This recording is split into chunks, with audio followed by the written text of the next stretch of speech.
उससे हमारा एक तरीके से कोर सिस्टम स्टार्ट हो रहा है ईएनटी का। जो पहले 2 लेक्चर थे एक तरीके से वो एनाटॉमी में थे, एक उसके अलावा तो फिजियोलॉजी का था। तो अभी तरीके से हम तीसरे लेक्चर पे पहुंच रहे हैं। इसके तीसरा लेक्चर का मतलब तीसरा चैप्टर नहीं है, चौथे चैप्टर पे आएंगे। तो आप ढींगरा फॉलो करने को तीसरे चैप्टर आप जानते हो, उसका कुछ खास उपयोग है नहीं, वो वैसे ही दे रखा है। ये हम सीधे चौथे चैप्टर पे आएंगे, उसके बाद हमारा क्रम चलेगा सीधे। तो हमारा एक तरीके से कौन सा चैप्टर है? चैप्टर चौथा है हमारा। मेरे पास है एक तरीके से ढींगरा की एक तरीके से लिटरेचर 6th एडिशन है हमारा, ये उसको फॉलो कर रहे हैं। आप मेरे संग के ही हैं यदि आप देख रहे हैं वीडियो, मेरे से नीचे वाले नहीं दिख रहे होंगे क्योंकि ये उससे ऊपर जाने वाला है चीज़ें काफ़ी सारी। हाँ, शुरुआत में हो सकता है चीज़ों को समझ में आ जाए, या फिर आप जैसे जस्ट जूनियर हैं तो आप भी समझने का प्रयास करते हो। उससे ज़्यादा जूनियर है, मान लीजिए चलो फर्स्ट सेकेंड ईयर में ही है, तो वो आपकी काम का कोई लेक्चर है नहीं है, ये मैं पहले ही कर देता हूँ। तो आगे एक तरीके से यदि आप 3rd ईयर में या 4th ईयर में तभी आपकी काम का लेक्चर है, वरना वैसे ही कुछ काम का नहीं है। इसमें बात करें हम असेसमेंट ऑफ ईयरिंग की।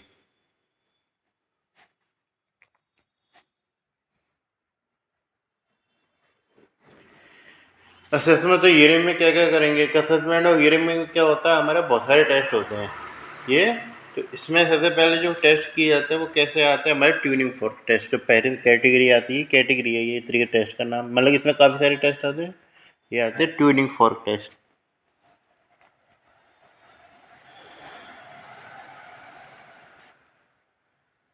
ट्यूनिंग फोर्क देखी हुई है हमने कैसी होती है, ये बताने की जरूरत नहीं है क्या? हाँ, ट्यूनिंग फोर्क होती है। ट्यूनिंग फोर्क टेस्ट हम करते हैं जिसमें हमारे एक तरीके से 3 टेस्ट आते हैं, 3-4 टेस्ट आते हैं, मतलब मेन तो हमारे 2 ही रहते हैं इसमें। पहला होता है हमारा एक तरीके से रेनिस टेस्ट। क्या नाम है टेस्ट का? रेनिस टेस्ट। ठीक है, तो रेनिस टेस्ट में क्या होता है? रेनिस टेस्ट जो होता है उसमें क्या करते हैं, जो नॉर्मल कंडीशन होती है रेनिस में, उसमें क्या, जैसे मैं शॉर्ट में अपलोड किया तो उसमें मैंने बताया रेनिस टेस्ट में क्या करते हैं। उसमें क्या है कि हम पहले क्या कि ट्यूनिंग फोर्क से बजा के उसको क्या लगाते हैं, खाने पे लगाते हैं, मतलब पहले बोन पे लगाते हैं। बोन पे से फिर सुनना बंद हो जाती है क्योंकि फिर उसमें कंडक्शन कम होता है, तो उससे फिर कान पे लगाते हैं। क्योंकि कान में नॉर्मल केस में क्या होता है, नॉर्मल केस में क्या होता है, नॉर्मल एयर कंडक्शन होता है वो ज़्यादा होता है बोन कंडक्शन से ये। और नॉन कंडक्शन और बोन कंडक्शन क्या कहते हैं हम? इससे क्या कहते हैं? एयर बोन गैप कहते हैं, एयर बोन गैप कहते हैं। इसमें चल मैं आंकड़ा बता देता हूँ।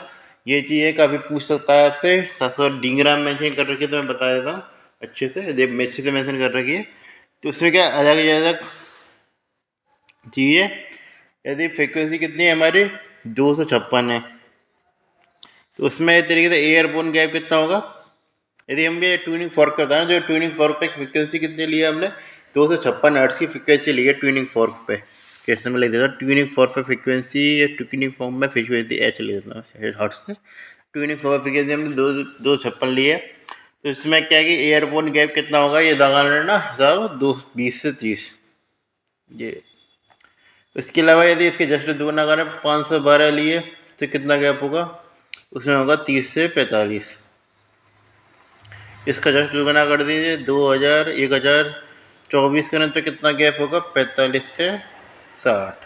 यानी इधर ये 10-15 का गैप इधर लगाना है, इधर दोगुना करना जाना है। ये मैं मेंशन कर रखा है इसलिए बता देता हूँ। काफ़ी बार क्वेश्चन पूछा जा सकता है, काफ़ी बार ऐसा नहीं, जरूरी नहीं कि काफ़ी कॉम्प्लिकेटेड क्वेश्चन ही पूछे, आपसे ईजी क्वेश्चन ही पूछ सकता है। तो ये आप गलत ना करें, इसलिए पर्टिकुलर है कि ये बताने वाली चीज़ नहीं थी, इतना तो याद रहना चाहिए क्योंकि थोड़ा सा किताब पर पढ़ना जरूरी है। मेरे लेक्चर आप ले रहे हैं तो बिना किताब पढ़े तो काम चलता नहीं होगा ये। तो ये तो जैसे मैं क्या गए थे, 20 से 30 का होगा, 30 से 40, और इससे 50 से 60, इसमें डेसीबल है। ये ध्यान रखना, ये हर्ट्ज मत लगा देना, सही है, ये डेसीबल है। यहाँ पे आपको क्या लगाना है? हर्ट्ज लगाना है ये। तो ये नॉर्मल केस में एयर बोन गैप रहता है हमारा ये। लेकिन क्या होता है कि मान के चलो एयर के कंडक्शन में कोई पैथोलॉजी हो, मान के चले तो एयर कंडक्शन में पैथोलॉजी हो तो क्या होगा? तो एयर कंडक्शन में पैथोलॉजी तो एयर बोन, और मतलब ये बोन कंडक्शन होगा वो क्या होगा हमारा? एयर कंडक्शन से ज़्यादा हो जाएगा। ये किस केस में मिल सकता है हमको? ये मिल सकता है हमको चाहे तो हमारे मिडिल ईयर में कुछ भी डिफॉर्मिटी आ जाए मिडिल ईयर में।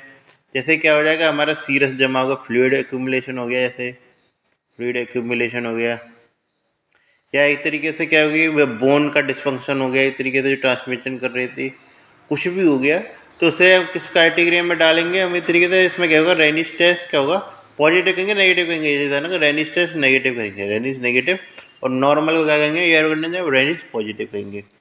ये चीज़ पता है, इसको क्या कहते हैं, इस तरीके से air condition, bone condition air condition से ज़्यादा होता है, ये प्रॉपर यूनिवर्सल चीज़ है, इसको क्या कहते हैं हम, कंडक्टिंग हेयरिंग लॉस, CHL।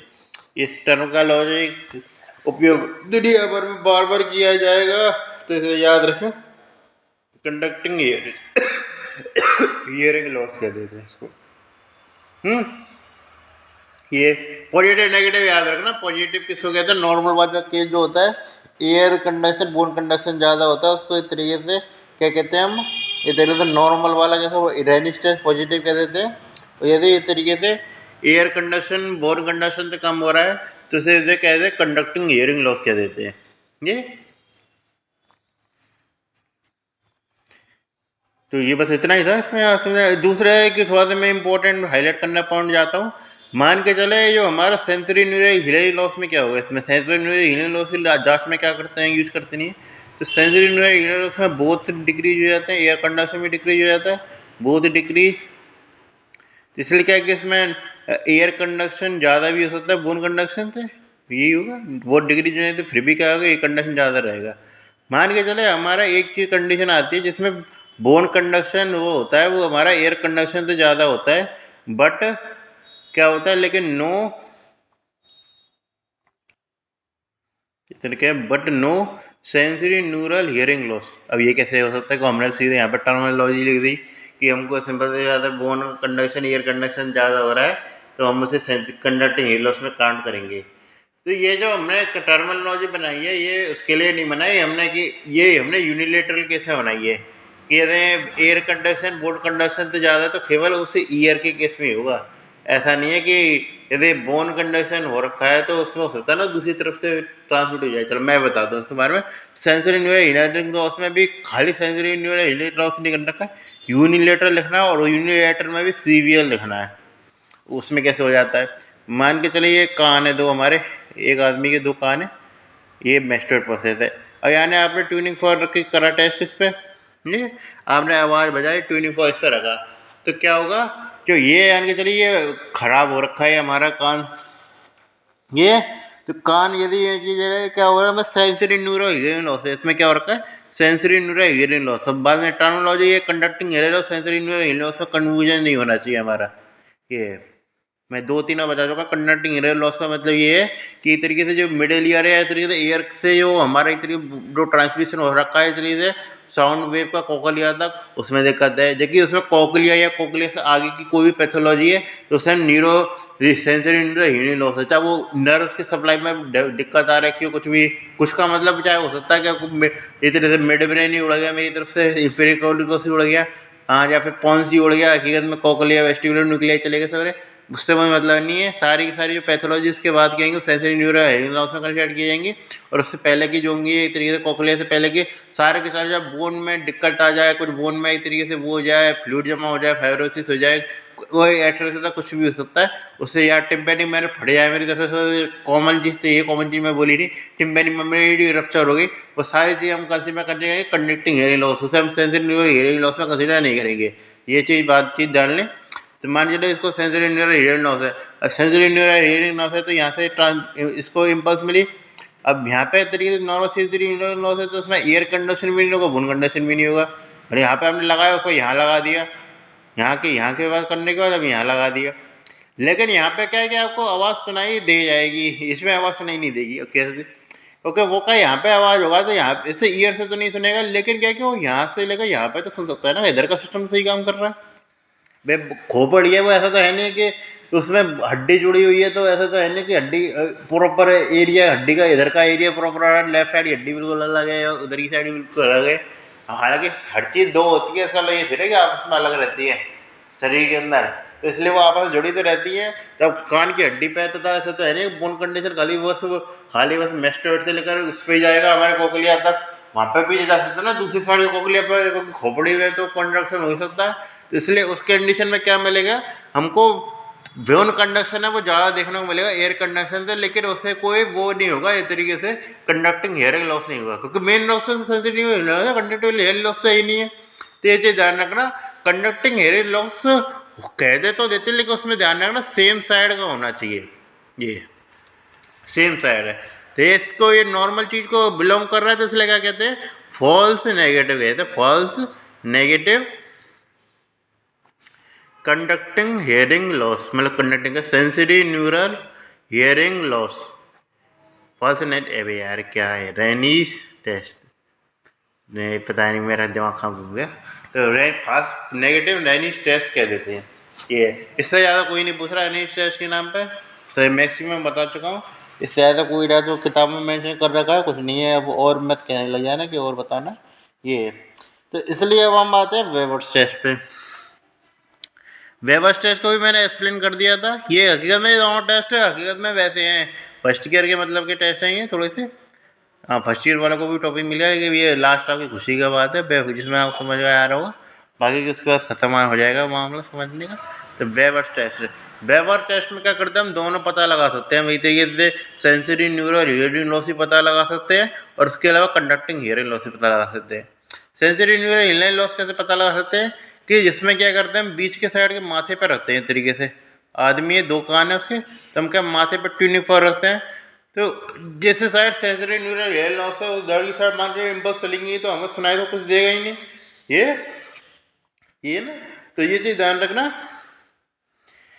कि यदि इसको सेंसरी न्यूरल हियरिंग लॉस है तो उसका मतलब ये है कि जिस साइड भी सेंसरी न्यूरल हियरिंग लॉस है साइड का बल के लिए ये चीज़ ध्यान रखना, ये दोनों जो कॉन्सेप्ट बता रहा हूँ मैं साइड के लिए, यदि दोनों जगह डिफेक्ट है फिर तो एक अलग बात आती है, फिर तो ऑब्सोल्यूट बोर्ड कंडक्शन करते हैं। तो ये चीज़ ध्यान रखना, जिस साइड लीजन है उस साइड तो हमें आवाज़ सुनाई नहीं देगी, ये ना। मान के चले कि इसकी राइट साइड क्या हो, मतलब लेफ्ट साइड क्या हो रखा है सेंसरी हियरिंग लॉस है, हमारे लेफ्ट साइड में सेंसरी हियरिंग लॉस है, तो क्या उसको आवाज़ राइट साइड में सुनाई देगी कि लेफ्ट साइड में सुनाई देगी, आवाज़ उसको लेफ्ट साइड में सुनाई दे, मैं लेफ्ट साइड लॉस है तो राइट साइड में सुनाई देगी, ये चीज़ है ना। तो इसलिए क्या होगा उसको कॉन्ट्रालेटरल लेटरलाइजेशन होगा इस तरीके से, कॉन्ट्रालेटर टू लीजन हुआ है, कॉन्ट्रालेटर लेटरलाइजेशन ऑफ साउंड, यानी कि जिस साइड लीजन है उसके विपरीत साइड क्या होगा इस तरीके से लेटरलाइजेशन होगा, यानी साउंड उस जगह ज़्यादा ट्रांसमिट कर जाएगी। कंडक्टिंग हियरिंग लॉस है तो इसमें बात कर रहा मैंने, उसमें एक जगह दोनों ईयरबड लगा रखे हैं, मैंने अभी मान लीजिए मैं एक ईयरबड खोलता हूँ तो क्या होता है कि मुझे एक ही साइड आवाज़ ज़्यादा सुनाई देने लग जाती है, दोनों साइड खोलता लगाता हूँ तो फिर मुझे आवाज़ तेज सुनाई देती है। ये या जैसे मैं बोल रहा हूँ तो जैसे मैं बोल रहा हूँ आपसे, आप भी कुछ बोल रहे हैं तो कौन सा कंडक्शन ज़्यादा प्रभावी होगा, ये चीज़ जानने को उसमें बोन कंडक्शन ज़्यादा प्रभावी होता है। जैसे आप कुछ भी बोलते हैं, जैसे मेरी आवाज़ मैं जानता हूँ बहुत बेस हो रही है, लेकिन फिर भी मुझे अपनी आवाज़ है वो अच्छी सुनाई देती है, ऐसा क्यों है, क्योंकि मेरे केस में हमारा क्या है एयर कंडक्शन का रोल नहीं है, जो हम बोल रहे हैं वो खुद भी सुनते हैं, तो सुनने में जो हम बोल रहे हैं उसको सुनने में एयर कंडक्शन का उतना रोल नहीं है जितना कि हमारे किसका है एक तरीके से बोन कंडक्शन का रोल है। ये चीज़ आप थोड़ा सा इंटेक के रूप में याद रख सकते हैं, थोड़ी जनरल जो नॉलेज के रूप में। तो ये तो उसमें क्या है कंडक्टिंग हेयरिंग लॉस में क्या होता है कि आप क्या है कि हमारा एक जगह से क्या कंडक्टिंग हेयरिंग लॉस में हमको एयर कंडक्शन चेक कर ही नहीं रहे, इसमें उसकी तो बात आई है नहीं, हम क्या चेक करना सीधे बोन कंडक्शन चेक कर रहे हैं। अब हम कुछ बोलते हैं तो क्या होता है कि साउंड का रेट के दर की साइड होगा, तो जहाँ पे इतनी साउंड का लॉस कम होगा, जो साउंड से दोनों तरफ बराबर ट्रांसमिट कर रही है, साउंड के ट्रांसमिशन में तो कोई दिक्कत नहीं है, लेकिन क्या कि यदि कान हमारा खुला हुआ है तो उसमें साउंड का लेटरलाइज साउंड आसानी से बाहर निकल जाएगी, साउंड आसानी से बाहर निकल जाएगी तो इस तरीके से जो फ्रिक्वेंसी है कोकलिया को उतनी मिलेगी नहीं, ये है ना।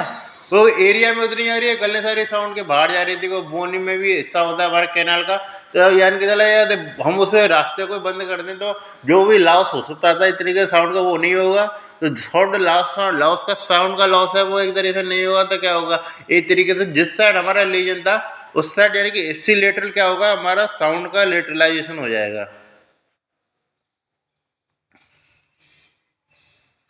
ये थोड़ा सा इंपॉर्टेंट है फर्स्ट ईयर के हिसाब से आप जो ये तो सेंसरी इंडिकेटर क्या कहते हैं सेंसरी इंडिकेटर में क्या होगा कॉन्ट्रालेटर यानी कि इस तरीके से कॉन्ट्रालेटराइजेशन होगा, उसमें क्या होगा एस्टिलेटर साइड लीजन के अनुसार होता है ना, तो इसलिए क्या है कि ये हम इस हिसाब से हिसाब लगा सकते हैं वेवर्स टेस्ट के बारे में। ये फिर हम आते हैं एक तरीके से तीसरे टेस्ट में, जिसका नाम है हमारा एब्सोल्यूट बोन कंडक्शन टेस्ट। तीसरा क्या है हमारा? Absolute bone conduction test.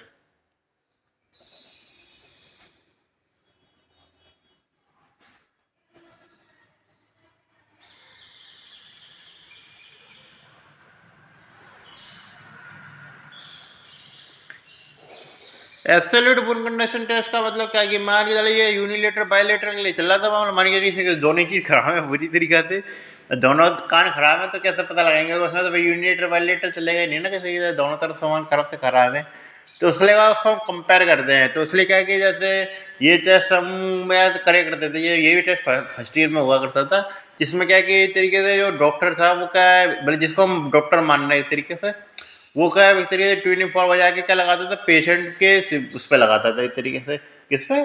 मेस्टर्ड process पे। ये मेस्टर्ड प्रोसेस बोन कंडक्शन या नॉर्मल चेक कर रहे थे, एयर कंडीशन चेक कर रहे थे एयर कंडक्शन में, तो एयर कंडीशन चेक करा जाता था। यदि पेशेंट ने बोल दिया कि उसे सुनाई नहीं दे रहा, जैसे उससे कह दिया जाता है जब उसे सुनाई नहीं देना बंद हो जाए, तो क्या है हाथ खड़ा कर देता है। तो वो क्या हाथ खड़ा करता है, फिर क्या है कि वो उसी चीज़ को क्या उसके बाद क्या है डॉक्टर सुनता है। यदि डॉक्टर को वो चीज़ सुनाई दे रही है, यार कि एक तरीके से पेशेंट की एक तरीके से सेंसरी क्षमता है एक तरीके से डॉक्टर की तुलना में कम है। यदि हम डॉक्टर को नॉर्मल मान रहे हैं तो क्या होगा, एक तरीके से पेशेंट है एक तरीके से वो उसकी बोन कंडीशन है तरीके कम है। ये इसमें क्या करते हैं एक तरीके से हम मल्टी से, ये तो मैंने उसकी बात है एक कंडीशन के लिए, बाकी मेन हम इसको करते हैं तरीके से बोन कंडीशन के लिए। मेस्टर्ड प्रोसेस हम पहले लगाएंगे पेशेंट में, फिर हम किस पे लगाएंगे एक तरीके से, उस पर लगाएंगे एक तरीके से डॉक्टर के पे। ये चीज़ है। तो इसमें क्या होता है, इसमें दो बोथ लिख देता हूँ पहले, तो एक और टेस्ट इसके बाद दूँगा। इसमें क्या करते हैं, कंपेयरिंग पेशेंट एंड डॉक्टर। क्या किसका कंडीशन चेक कर रहे हैं हम? Comparing patient and doctor. किस चीज़ को चेक कर रहे हैं? Bone conduction. ये एब्सोल्यूट बोन कंडक्शन में ये चीज़ ध्यान रखना, हम क्या कि चाहे तो उसको हम कुछ वैक्स लगाने के लिए कहते हैं, ईयर प्लग वगैरह होते हैं, या फिर ट्रैगस को थोड़ा सा अंदर की तरफ कर देंगे तो उससे भी एक तरीके से बोन कंडक्शन बंद, एयर कंडक्शन बंद हो जाएगा। क्योंकि हम चाहते नहीं कि हम ये टेस्ट करें और किसी प्रकार का लॉस हो। तो उससे क्या कह दिया जाता है, हमारा एक्सटर्नल ऑडिटरी कैनाल जो है एक तरीके से सीधी भाषा में, उसको एडेस्ट्री कैनाल टू क्लोज, मतलब क्लोज रहनी चाहिए एक्सटर्नल ऑडिटरी कैनाल, तब ये कहा जाता है इसलिए ऑस्ट्रेलियन बोन कंडक्शन टेस्ट। दूसरा आता है स्विच बैच टेस्ट। तो स्विच बैच टेस्ट में क्या होता है, स्विच बैच टेस्ट में क्या होता है, यही चीज़ होती है। बस क्या होता है, एक्सटर्नल ऑडिटरी कैनाल जो होती है ओपन रहती है।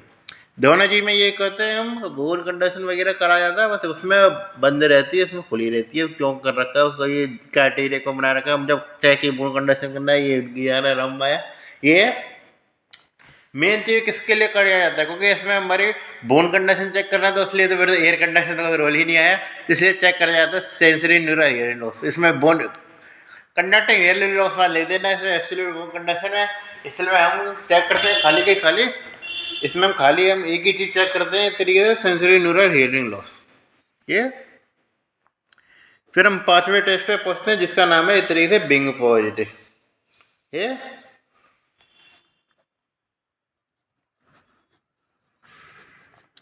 बिंग टेस्ट में क्या होता है, बिंग टेस्ट का क्या होता है, उसमें क्या क्या हम उसको आवाज़ देते हैं सुनाने पे। ये मेस्टोड पे एक तरीके से बस खाली बोन कंडक्शन ही चल रहा है अभी तो, टेस्ट का भी ज़्यादा इंपॉर्टेंट है नहीं, पूछा जाता नहीं है ज़्यादा कुछ से।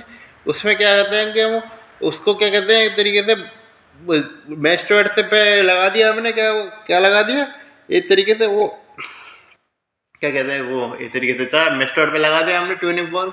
फिर क्या करते हैं, वो ट्रैगस को क्लोज बंद करने के लिए आए थे। जैसे मैं था एक्सटर्नल ऑडिटरी क्लाइंट के लिए वैक्स वगैरह लगाने की जरूरत नहीं, खाली बस ट्रैगस को बंद क्लोज कर दे, वही सीधे काम चल जाता है। तो इसलिए क्या कहते हैं, सबसे पहले तो हमने मेस्टोड पे क्या लगाया, हमने मेस्टोड पे ट्यूनिंग फॉर्क लगाया। अब ट्रैगस को क्या कहते हैं, ट्रैगस को कहते हैं to close open, close open alternatively क्या देते हैं, अल्टरनेटिवली क्लोज ओपन करके देख। तो उससे क्या होगा, हमारे क्या है कि तरीके जो साउंड का न्यूट्रलाइजेशन या तरीके से जो साउंड की पॉजिटिव ये होगी, एक तरीके से उसमें क्या होगा, हमें अंतर देखने को मिलेगा। ये मतलब इस तरीके से जब हम नॉर्मल केस में भी, जैसे में हम आप कुछ भी बोलें फिर आप ट्रैकर्स को बंद कर दें उस साइड के, तो क्या होगा, उस साइड आपको आवाज़ ज़्यादा सुनाई देगी। ठीक है, आप खाली वक्त या फिर दोनों ही कान बंद कर लीजिए, जैसे हम यूनिलेटरल की बात नहीं कर रहे तो बायलेटरल पहुँचिए, आप दोनों साइड के कान बंद कर दीजिए। ये तो इसमें क्या होता है, हमारा जो दोनों के दोनों यदि हम बंद कर देंगे तो क्या होगा, हमारा जो आवाज़ है हमें अपनी ज़्यादा सुनाई देगी। ये चीज़ है ना। तो try to call and open क्या होता है, हमें डिफरेंस इन साउंड, साउंड अब क्या कहते हैं, पावर या डेसिबल में क्या लिखूँ इसके कार्य में, ये समझ में नहीं आ रहा इसका। तो साउंड क्या होता है, हमें साउंड सॉफ्टनेस एंड हार्डनेस क्या देते हैं, सॉफ्टर एंड क्या है, हार्डर, इस तरीके से ही प्रबलता है। यार अब मैं इसका इंग्लिश शब्द नहीं पता यार, अब ये देख लेना। तो इसमें क्या कि साउंड में मैंने समझा दिया, साउंड क्या है कि यदि क्लोज बंद करेंगे, क्लोज बंद करेंगे तो क्लोज करने वाले को ज़्यादा सुनाई देगी आवाज़ अपनी, और यदि आप उसको खोल देंगे तो वो नॉर्मल हो जाएगी। ये चीज़ है। तो ये क्या है, डिफरेंस साउंड है। यदि ये देखने को मिल रहा है, यदि सीन है तो क्या है, सीन यानी कि बिंग टेस्ट क्या हो गया हमारा, बिंग टेस्ट है हमारा पॉजिटिव नॉर्मल केस में।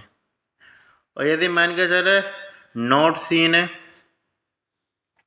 यानी कि ये हमारा अंतर नहीं आ रहा, तो सिंपल सी बात है हमारा कंडक्टिंग हियरिंग लॉस है, क्योंकि फिर हम ब्लेंड करें नहीं करें लेकिन हमारा साउंड तो बाहर जा ही नहीं रही ना, क्योंकि मेन तो उसमें एक्सटर्नल ऑडिटरी के ना, या मिडिल ईयर में दिक्कत आ गई, हमारी साउंड यदि मान लीजिए बाहर से अंदर नहीं आएगी तो अंदर से भी तो बाहर नहीं जाएगी।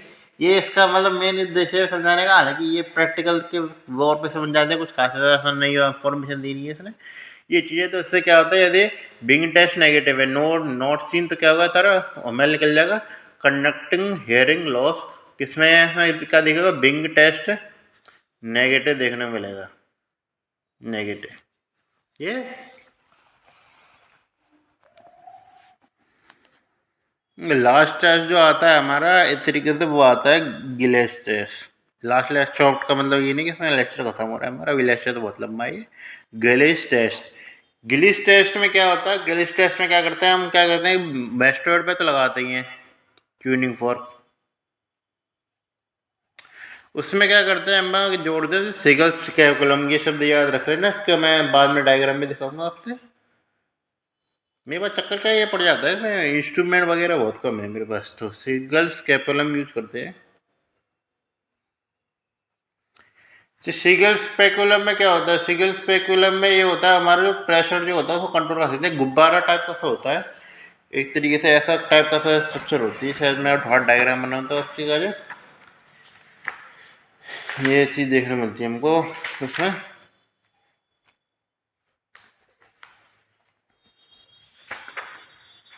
मुझे भी याद नहीं आ रहा, कुछ ऐसा था एक ये तरीके से उसमें यूँ जुड़ा रहता है एक तरीके से रोड, उसके पीछे गुब्बारा सा रहता है, ऐसा कुछ है ये।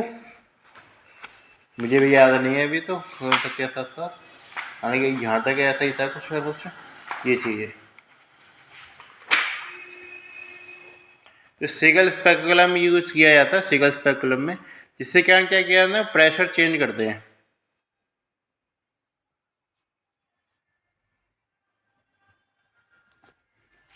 ये जो चेंज इन प्रेशर करते हैं जिसके कारण क्या कि इफ डिटेक्ट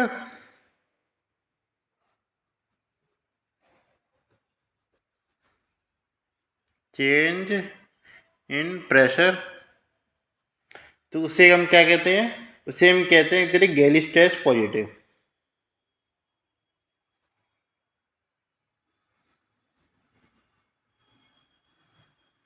पॉजिटिव कह देते हैं। और नॉट डिटेक्ट क्या होता है हमारा, ये नॉर्मल कंडीशन हमारी। नॉट डिटेक्ट में क्या आता है, उसमें क्या होता है हमारा जो उस देखने को मिलता है गैलिस टेस्ट नेगेटिव हो जाता है। ये चीज़ किसमें देखने को मिलती है, ये चीज़ पता होना चाहिए, ये चीज़ हमें देखने को मिलती है इस तरीके से ऑसिकुलर फिक्सेशन वगैरह वाली कंडीशन पे देखने को मिलती है खासकर। तो इसमें कंडक्टिंग हियरिंग लॉस तो इसको भी कहेंगे ऑसिकल में बता कंडीशन प्रॉपर चाहिए, लेकिन उसमें ध्यान रखा कंडक्टिंग हियरिंग लॉस में भी सबसे कॉमन होता है हमारा ऑसिकुलर फिक्सेशन। ये ज़्यादा होता है इम्पोर्टेंट चीज़ है के लिए जानना। ये तो इस प्रकार हमारा सिस्टम काम करता है एक तरीके से। जितने भी टेस्ट जो होते हैं हमारे इसके एक तरीके से असरकल और हियरिंग मतलब लेक्चर खत्म नहीं हुआ, ये मैं सोच रहा लेक्चर भी तो बहुत लंबा है, चैप्टर भी बहुत लंबा है काफ़ी। तो ये चीज़ है, थोड़ा सा रिलैक्स कर सकते हैं जब पॉज करिए, ये चीज़ है। तो अब हमारा अगला टॉपिक स्टार्ट हो रहा है, जैसे मैं तो रिलैक्स नहीं करूँगा। वो होता है हमारा प्योर टोन ऑडियोमेट्री। तो हम क्या कहते हैं ऑडियोमेट्री टेस्ट पे पहुँच रहे हैं सीधे।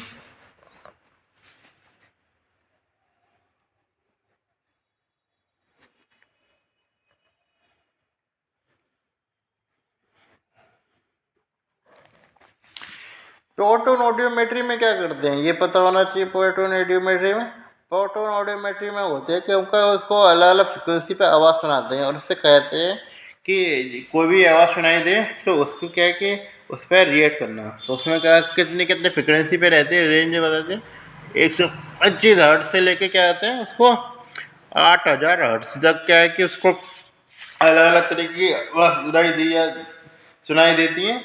और उसमें क्या कहते थे ये तो किसके लिए हमारा एयर कंडक्शन के लिए, ये चीज़ ध्यान रखना एयर कंडक्शन के लिए।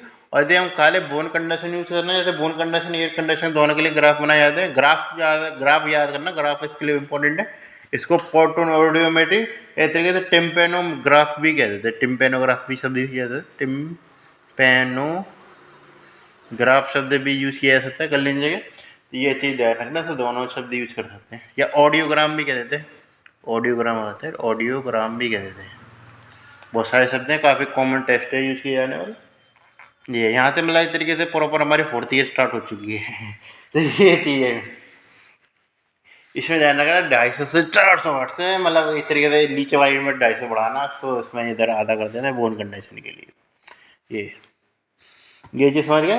क्या क्या आ जाता है उससे कि मतलब कब रेज हैंड क्या कहते हैं, रेजिंग हैंड मतलब हैंड करने खड़ा करने के लिए क्या जाता है, हाथ खड़ा करने के लिए।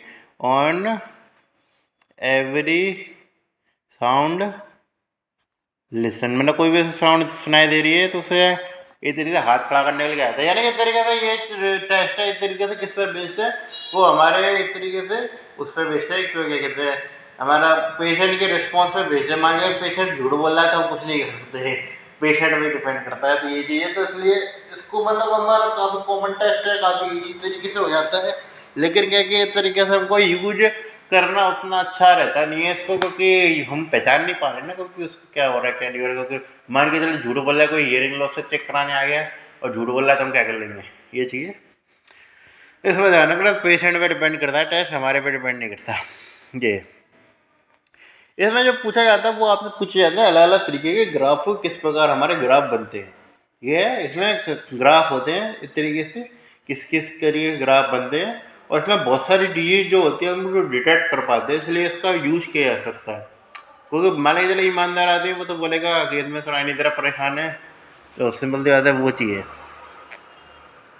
मतलब एक तरीके से ड्रॉफनेस की स्क्रीनिंग के लिए यूज़ नहीं करते इसको, इतनी ज़्यादा डिजीज को पहचान करने की। वो ड्रॉफनेस को अगेन में आदमी झूठी बोल सकता है, ये चीज़ें। इसमें ध्यान रखना ग्राफ किस प्रकार बनता है हमारा एक तरीके से। नीचे नीचे क्या आती है हमारे एक तरीके से हर्ट्ज चलती है, डेसिबल चलती है हियरिंग में, और ऊपर की साइड क्या चलती है हर्ट्ज में। ये है, तो इसमें ये चीज़ें अब जानने की जरूरत नहीं है। इसमें ये चीज़ ध्यान रखा एयर बोन गैप प्रेजेंट है। अब एयर बोन गैप तो वैसे भी प्रेजेंट रहता है, तो उसमें ये ध्यान रखा एयर बोन गैप में सिग्निफिकेंट अंतर मिलेगा हमको 20 डेसिबल से ज़्यादा का।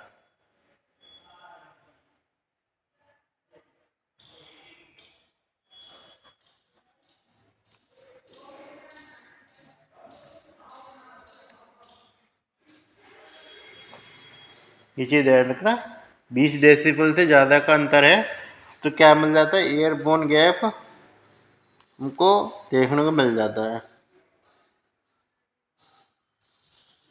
ये चीज़ ध्यान रखें। एयरबोर्न गैप हमारा 20 डेसिबल से ज़्यादा है, तो उसमें क्या होगा, हमको कंडीशन देखने को मिलेगी कंडक्टिंग हियरिंग लॉस, यानी कि इस तरीके से बोन कंडक्शन जो होगा हमारा इस तरीके से एयर कंडक्शन से ज़्यादा है। ये चीज़ आप समझिए।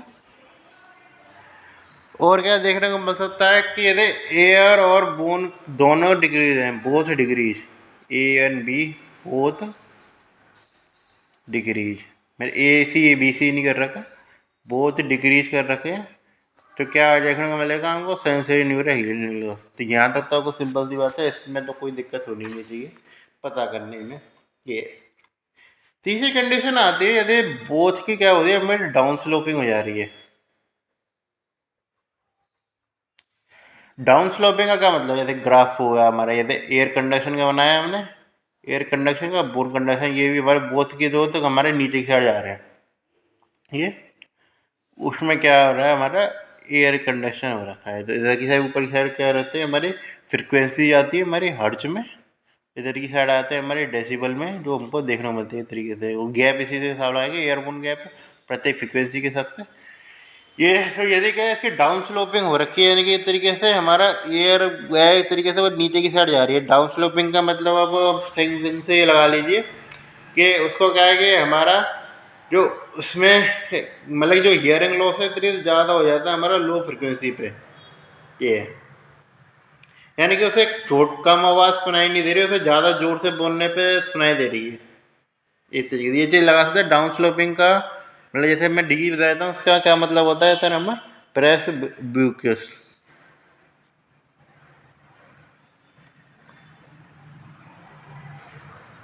प्रेस बाइक्यूसिस। प्रेस बाइक्यूसिस में क्या होता है, हमारा एजिंग हो जाती है। एजिंग, एजिंग में आपको देखने को क्या मिलता है, एजिंग में कि हमको क्या है, जो हमारे बुढ़े वगैरह होते हैं, काफ़ी दादा दादी वगैरह, उनको क्या ऊंचा सुनाई देता है, काफ़ी शब्द यूज़ किया वो ऊंचा सुनाई देता है। तो उसमें क्या है कि हमारा क्या है कि हियरिंग उसमें क्या आ जाती है, उसमें क्या क्या हियरिंग ऑन लार्ज डेसिबल, या इस तरीके से प्रबलता होती है हमारे लार्ज लार्ज डेसिबल, या इस तरीके से कहते हैं। उसके अलावा लो फ्रिक्वेंसी,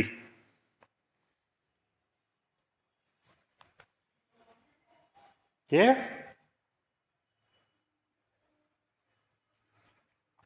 लो फ्रिक्वेंसी क्या कहते हैं, हाई फ्रिक्वेंसी कहूँगा। हाई फ्रिक्वेंसी एक तरीके से ज़्यादा ज़ोर से आवाज़ सुना, मतलब ज़्यादा ज़ोर से बोलूँगा तो उसको आवाज़ मतलब एक नहीं क्या कहते हैं, मतलब कि इस तरीके से मैं उसको ज़्यादा ज़ोर से बोलूँगा इस तरीके से तो उसको सुनाई देगी, यानी कि और मैं फटाफट फटाफट बोलूँगा उसे उसको सुनाई नहीं देगी। मैं 2-4 मिनट में 4-5 शब्द बोल दिए, उसको कुछ समझ में नहीं आएगा। मैं धीरे धीरे करके वो ज़ोर से इस तरीके से उसको बोलूँगा तो उसको सुनाई देगा। ये है डेसिबल में ध्यान रखा, जहाँ पे 0 से स्टार्ट होता है माइनस में जा रहा है, नीचे की साइड होता है +10 +20 वगैरह। ये ग्राफ में होगा, नीचे की साइड जा रहा है डेसिबल तो ऊपर ये ग्राफ का सिस्टम अलग बनता है। इसमें क्या है कि हर्ट्ज रहते हैं, हर्ट्ज में लिख देता हूँ, पैरामीटर लिख देता हूँ कितने रहते हैं, 125 से 250, हमारे कितने रहते हैं 250 के अलावा 500 1000 ऐसे।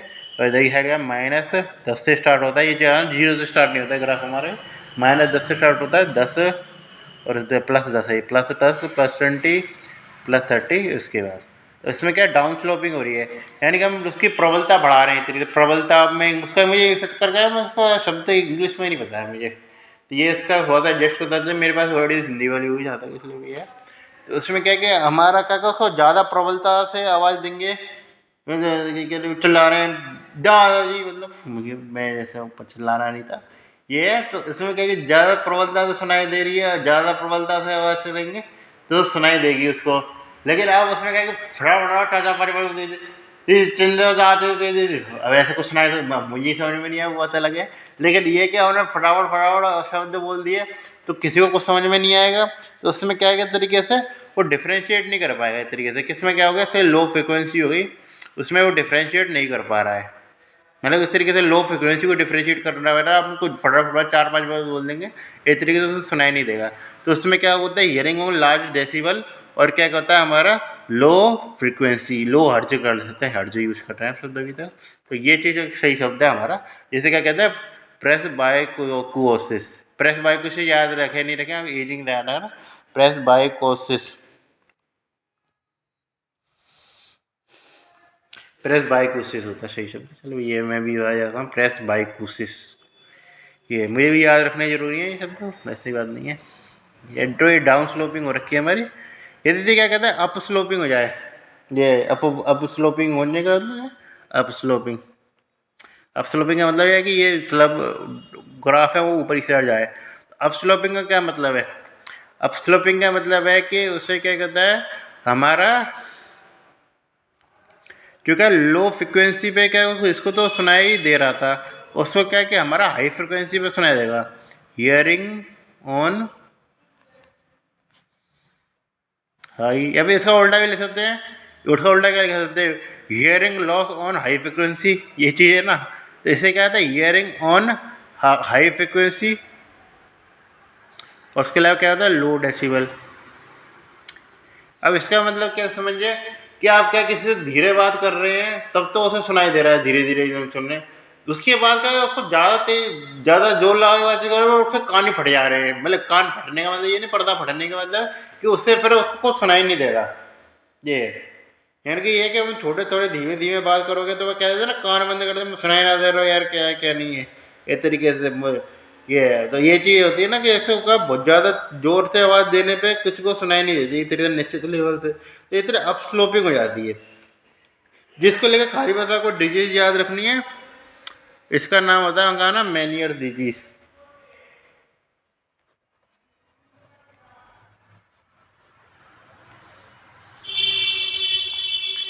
मैनियर्स डिजीज इसमें देखने को मिलता है। इसको डिजीज को प्रॉपर एक्सप्लेन किया जाएगा, अभी आप रुक जाइए। ये चीज़ है। फिर और आता है हमारा नोच वगैरह देखने को मिलती है, उसको मैं आप बता नहीं रहा हूँ क्योंकि मैं फिर आपको पूरे चीज़ें एक्सप्लेन करनी पड़ेगी। तो हमारा प्योर टोन आइडियोमेट्रिक यहीं पे खत्म हो गया इस तरीके से। ये चीज़ ला लीजिए प्योर टोन। जब प्योर टोन आइडियोमेट्री हमारा खत्म हो गया, फिर हमारे आता है हमारा स्पीच ऑडियोमेट्री। ये है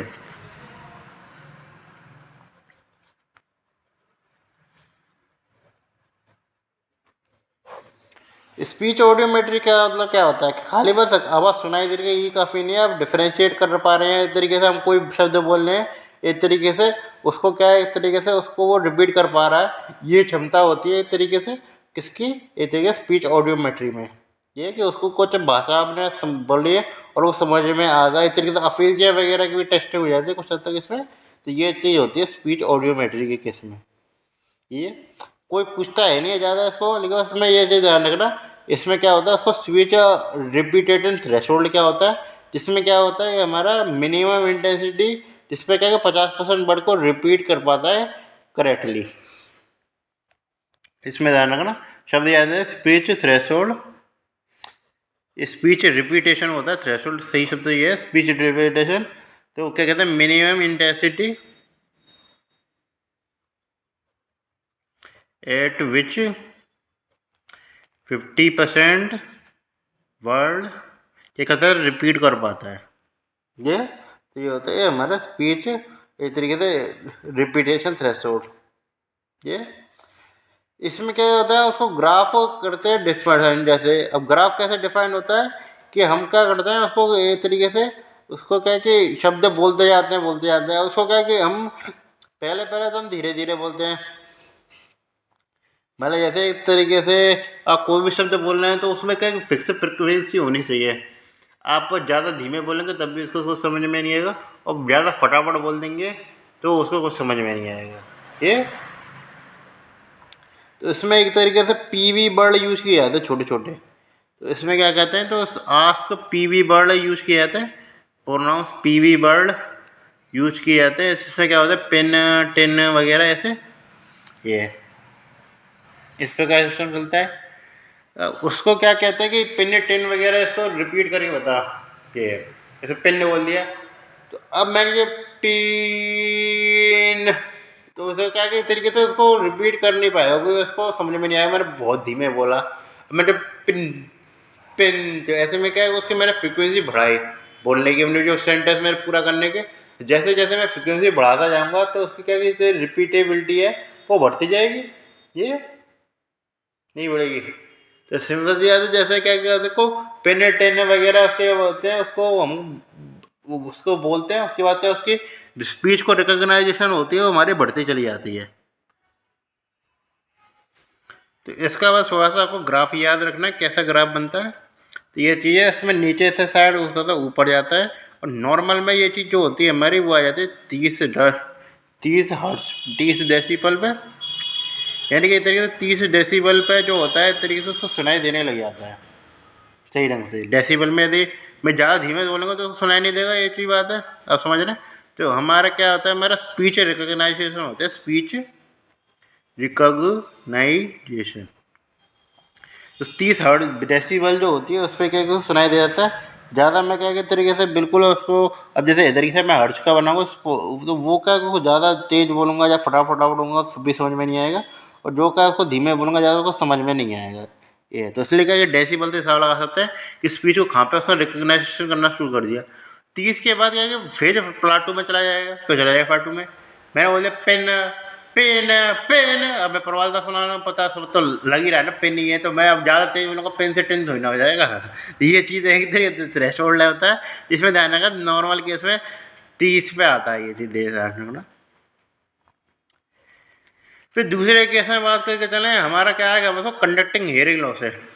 इसमें क्या है कि ग्राफ बुई ऐसा ही रहता है, लेकिन ये ग्राफ का जो आता है वो आता है हमारा किस पे, 70 हर्ट्ज पे, जो कि सिंपल सी बात है, आपको 70 हर्ट्ज का 70 डेसिबल सिंपल सी बात है। जो हमारा एयर कंडक्शन है, इतनी में क्या गलत बना दिया मैंने, एक तरीके से भाई गलत बना दिया, यहाँ पे आता पहुँचता है, मैंने गलत बना दिया था। 70 हर्ट्ज पे क्या कि पहुँच जाता है चीज़ें, तब आपको चीज़ें सुनाई देंगी। क्यों सुनाई देंगी तब, क्योंकि हमारे ज़्यादा जोर लगाना पड़ेगा उसका बुड्डान पे, क्योंकि मतलब इधर प्री बायोस बताया था ना कि प्री प्रेस बायोकुसिस, और ये शब्द यूज करना पड़ेगा मुझे, प्रेस बायोकुसिस। तो ये प्रेस बायोकुसिस में उसको ज़्यादा तेज बोलूँगा तो उसको सुनाई देगा, या फिर इस तरीके से किसी के कान में पानी भरा हुआ है हमारी तरफ से तो उसको भी आसानी से, छोटी मोटी बात है, खुपा छुपी वाले सुनाई नहीं देगी, उसको ज़्यादा जोर लगाना पड़ेगा सुनाने के लिए। लेकिन ये कि उसको ज़्यादा, उससे ज़्यादा जोर लगाने पर तो सुनाई दे जाएगा ना उसमें। तो एक तरीके से इसमें प्लाटो फेज आ गया। क्यों आ गया प्लाटो फेज, ये चीज़ है क्योंकि अब मैं उस एक लेवल के बाद मैं जितने भी साउंड उड़ाऊँ तो उससे स्पीच रिकॉग्नाइजेशन में तो कोई अंतर नहीं आएगा ना। अंतर किस में आएगा, अंतर आएगा तो वो तो उसके साउंड को सुनने में अंतर आएगा ना, कुछ ज़्यादा सुनाई दे रहा था, कम सुनाई दे रहा था। स्पीच रिकॉग्नाइजेशन में कोई ना दिक्कत आएगी इसको। स्पीच रिकॉग्नाइजेशन तो टेन पेन में पेन को पेन पेन पेन इससे बोलने से तो वैसा तो है ना, पेन से टेन हो गया। ये चीज़ें तो ये चीज़ डिफरेंस करना पता करना है, ग्राफ ऐसा कुछ हाथ है नहीं है चीज़ें समझने के नाम पे, लेकिन ये कि प्लाटू वगैरह क्यों आ रही है पता होना चाहिए। फिर लास्ट में पहुंच जाता है सेंसरी न्यूरल हीलिंग लॉस। यहाँ पे सबसे इंपॉर्टेंट चीज़ आती है सेंसरी न्यूरल हीलिंग लॉस में क्या होता है। सेंसरी न्यूरल हीलिंग लॉस में मैंने सेम ग्राफ बनाया, उसमें जैसे थ्रेशोल्ड कितने पे आ रहा था हमारा, एक तरीके से 70 पे आ रहा था। इसमें क्या है कि हमारा इससे भी एक तरीके से 70 पे आता है। ले कोकलियर है, कोकलियर वाला केस है ये। तो इसमें क्या कि तेरे कोकलियर वाला केस था तो हमारे 70 पे आ गया। लेकिन यदि ये तेरे रेट्रो कोकलियर होता है हमारा, एक तरीके रेट्रो कोकलियर मतलब कि उसके आगे वाले जो हमारा एक तरीके से क्या हुआ है, जो न्यूरल जो एक तरीके सिस्टम है उसमें डिफेक्ट है, न्यूरल सिस्टम। तो उसमें क्या होता है हमारा, जो इसमें क्या है कि एक डेसिबल जो होता है उससे परे होता है, उसमें जो पीक जो सुनाई समझने वाले था वो 80 डेसिबल में सुनाई देता था सही ढंग से। और उसके बाद उसका क्या है, स्पीच का डिक जो होता है, ये सिस्टम होता है वो खराब होने लग जाता है, उसको कई चीज़ें होती है समझ में आना बंद हो जाती है। ये चीज़ों को ध्यान रखना। रेट्रोकोक्लियर लीजन में शब्द यूज किया जाता है, रेट्रोकोक्लियर लीजन में, तो ये मैं बता रहा हूँ रेट्रोकोक्लियर लीजन, रेट्रोकोक्लियर लीजन। ये इसमें क्या होता है हमारा कोक्लियर लीजन हो रखा है। ऐसा क्यों है कि कोक्लियर रीजन में क्या हो गया, क्योंकि इसमें क्या कि न्यूरल लेवल पे क्या होता है कि हमारा फिक्स सिस्टम जो होता है वो काम कर जाता है। वो उसमें न्यूरल का काम बस ये नहीं होता कि हमारा क्या कि खाली बस चीज़ों को शब्द जो बोले उसे रिकॉग्नाइज करना, बाकी अलग अलग शब्द पे जब हम तेज़ी से इंटेंसिटी बढ़ाएंगे तो उसको क्या क्या उसको बैलेंस करना, कि एक तरीके से जो हमने तेज बोला था तब भी यही बोल रहा था, और जब हमने धीमे बोले तब भी यही बोल रहा था। ये अच्छी आपने सोची होगी कि हमको हियरिंग के नाम पे साउंड तो हमको अलग अलग सुनाई देती है प्रबलता की, लेकिन हम स्पीड के नाम पे उसको एक ही चीज़ समझते हैं। तो इसमें क्या कि हमारा जो न्यूरल फंक्शन जो होता है हमारे एक तरीके से ब्रेन का वो काम करता है, ये चीज़ है। तब वो न्यूरल फंक्शन जो होता है इधर से गड़बड़ा जाता है। इतना कॉन्सेप्ट में था सकता हूँ, इससे ज़्यादा मैं डिटेल में मुझे भी नहीं पता कुछ खास। तो ये चीज़ है। तो इलेक्ट्रोकोकल लीजन में क्या होता है, 80 से ऊपर जाने के बाद प्लाटो नहीं आता, उसमें क्या होता है, नो प्लाटो नहीं आता, उसमें डिक्रीज होने लग जाती चीज़ें, डिक्रीज। इसको क्या कहते हैं, इससे फिनोमेना को कहते हैं हम, इसके रोल ओवर फिनोमेना। ये काफ़ी मेहनत लगी है मैं समझाने में, मुझे भी बहुत समझ में टाइम पे समझ में नहीं आया था ही। उसका रियल रीजन मैं भी नहीं जानता, हकीकत में यही लगा दी। बस आपको रोल ओवर फिनोमेना क्या होता है ये चीज़ याद रखना। ये डिफ्रेंशिएटिंग पॉइंट रहता है, काफ़ी डिफ्रेंशिएशन वाला क्वेश्चन पूछा जाता है कि इसमें क्या क्या अंतर होता है हमारे। एक तरीके से जो हमारा जो कोकलियर लीजन हुआ, कंडक्टिंग हेयरिंग लॉस हुआ, मतलब कंडक्टिंग हेयरिंग लॉस से शब्द यूज नहीं करते, इससे ज़्यादा बोन बोन वाले टेस्ट आ गए। तो बोन वगैरह वाले टेस्ट होते हैं, उसमें क्या होता है, तो हम यूज़ करते हैं इस तरीके से। नॉर्मल ईयर में क्या होता है, एक कोकलियर लीजन में क्या होता है और एक रेट्रोकोकलियर लीजन में क्या होता है। ये उसको अंतर करने से पहले मैं चाहता हूँ आप ग्राफ में एक ये पता कर लें क्या अंतर। एक चौथी चीज़ हम पता कर लेते हैं, वो है हमारा स्टेपिडियल रिफ्लेक्स।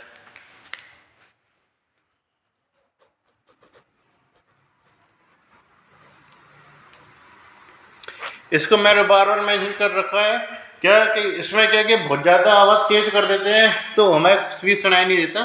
उसका क्या होता है, हमारा क्या होता है लाउड साउंड में, क्या होता है लाउड साउंड में,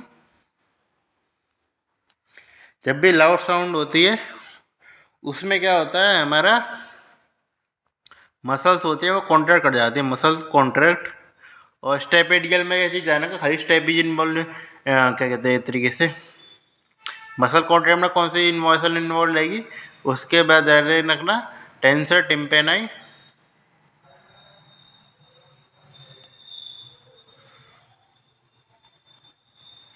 और कौन सी बनेगी, स्टेपेडियस इन्वॉल्व होगी। खाली स्टेपिडियस इन्वॉल्व नहीं हुई, नाम के आधार पर समझ रहे हो, तो स्टेपिडियस, टेंसर टिम्पेनाई स्टेपिडियस दोनों कॉन्ट्रैक्ट करेंगे, जिसके कारण क्या कह रहा है ऑसिकुलर फिक्सेशन हो जाएगा, क्योंकि मैंने वहीं पर चर्चा करी थी किसमें था, ऑसिकुलर फिक्सेशन हो जाएगा। जिसके कारण क्या कि जब भी हम प्रेशर ज़्यादा भी होगा इस तरीके से वो प्रेशर डालेंगे कि कान फाड़ने का प्रयास करेंगे तो हमारे कान फटेंगे नहीं, जिस कारण ऑसिकुलर फिक्सेशन हो जाएगा। और फिर क्या होगा, उनको नो साउंड, कोई भी साउंड सुनाई नहीं देगी, नो साउंड हियर। ये चीज़ है। इस प्रकार हमारा सिस्टम काम करता है स्टेपिडियल रिफ्लेक्स है। उसमें ये चीज़ देखना, आफ्रेंट कौन सा रहता है हमारा 8th क्रेनियल नर्व, और आफ्रेंट रहता है, ईफ्रेंट कौन सा रहता है हमारा 7th cranial nerve. 7th cranial nerve किसको सप्लाई करती है, स्टेपिडियस को। टेंसर टिम्पेनाई को स्टेपिडियस सप्लाई करती है। कौन सी करती है टेंसर टिम्पेनाई को, इसमें क्या चाहिए ध्यान रखना, 5th क्रेनियल नर्व सप्लाई करती है। ये हमारे सेकंड ब्रेकियल आर्च का पार्ट है और ये फर्स्ट ब्रेकियल आर्च का पार्ट है। अनाड़ी भी तो मैं घुमाता ही रहूँगा आपको, ये चीज़ ध्यान रखें। अनाड़ी भी तो शांति भी मिलेगी, ये तक आप मेरे संग। ये 2-4 चीज़ों की बात हम और करेंगे तब उसका अंतर करेंगे, पहले हम उसके बारे में बातचीत कर लेते हैं और शब्दों की। ये तो हमारा अगला टॉपिक रहता है इम्पीडेंस ऑडियोमेट्री। ये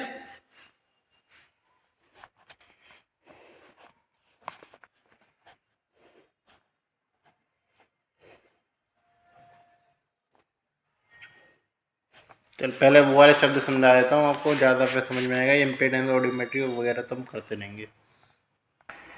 तो उसमें आते हैं सबसे पहले चीज़ हमारी आती है रिक्रूटमेंट।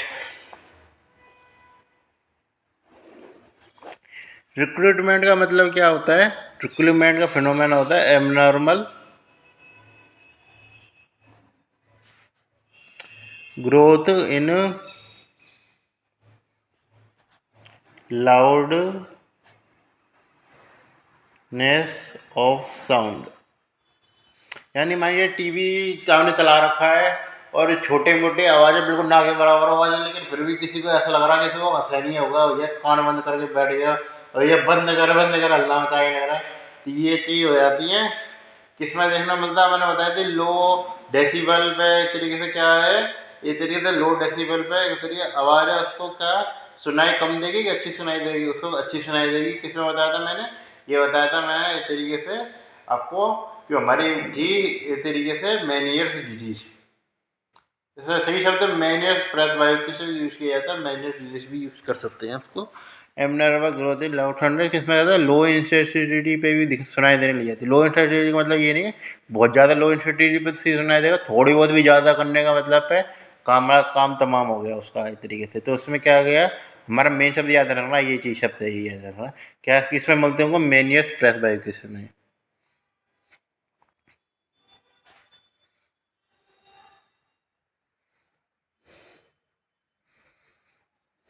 ये दूसरी चीज़ आती है रिक्रूटमेंट के बाद जो हमारी आती है वो आता है मैं SI स्कोर। SI स्कोर का क्या मतलब है, short increment sensitivity index, short increment sensitivity index, ये होता है। ये सारे टेस्ट दे रखे ढींगरा में, इसलिए मैं सामने आ रहा हूँ, बाकी होने को मैं आलतू फालतू चीज़ें मैं कवर करता नहीं वाला, बस ऊपर ऊपर से कर देता हूँ मामला ये तो ये चीज़ याद रखें।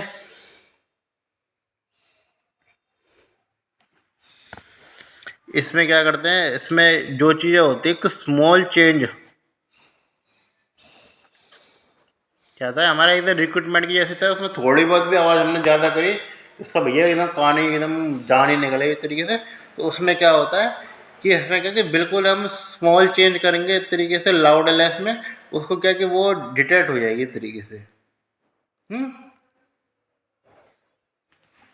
तो उसमें क्या होता है, स्मॉल चेंज इन इंटेंसिटी, जैसे जब यूज किया हमेशा मिल गया मामला है इसका प्रबलता का, इंटेंसिटी। इंटेंसिटी क्या होता है हमारा, स्मॉल चेंज इंटेंसिटी डिटेक्टेड, ये तो small change intensity detected compare भी तो करना पड़ेगा किसके, कंपेयरिंग टू नॉर्मल, या एक तरीके से जो हमारा होता है नॉर्मल की, या फिर एक तरीके से अलावा यूज़ कर सकते हैं हम इस तरीके से, हम रेट्रो कोक्लियर लीजन, क्योंकि मेन ये टेस्ट दोनों जो है मैं रिक्रूटमेंट है ऐसा ही, ये दोनों हमको कोक्लियर लीजन में देखने को मिलता है, रेट्रो कोक्लियर लीजन में नहीं देखने को मिलता कंपेयर टू नॉर्मल या रेट्रो, अलावा कॉमा करना पड़ेगा ना, याद सुनना नॉर्मल क्या हो, एक ही बात सुनना हमारा रेट्रो कोक्लियर, ये होता है हमारे नॉर्मल SISS स्कोर। ये चीज़ जानना कितना रहता है ये SISS स्कोर, 0 से लेकर 70% से ऊपर रहता है हमारा, लेकिन इसके कार्य हमारा वो कितना रहता है, हमारा 0 से 15 के बीच में रहता है, ये चीज़ जानना। ये फिर लास्ट आता है हमारा threshold tone decay test.